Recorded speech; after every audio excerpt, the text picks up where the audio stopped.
comentamos que este jueves inició el Foro Justicia Laboral hacia una transición incluyente en el que se plantearán propuestas para la elaboración de las leyes secundarias de la reforma laboral.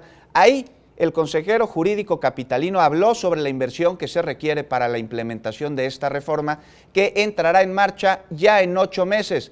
Acompáñame a conocer la información.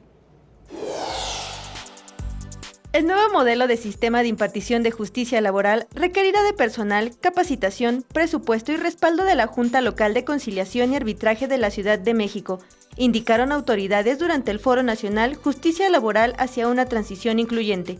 En lo concerniente al nuevo modelo de justicia laboral derivado de la reforma a los artículos 107 y 123 de la Constitución Política Mexicana, que propone la desaparición de las juntas de conciliación y arbitraje y la creación de tribunales laborales y centros de conciliación, el traslado de los procedimientos, expedientes y documentación a los órganos de nueva creación.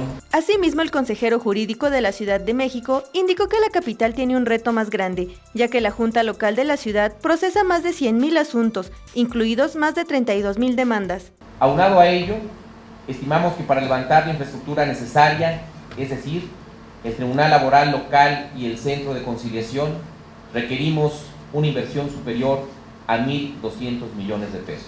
Esto requerirá de un ejercicio responsable de programación y presupuestación de recursos para que el Poder Judicial cuente con las herramientas necesarias para continuar con juicios nuevos.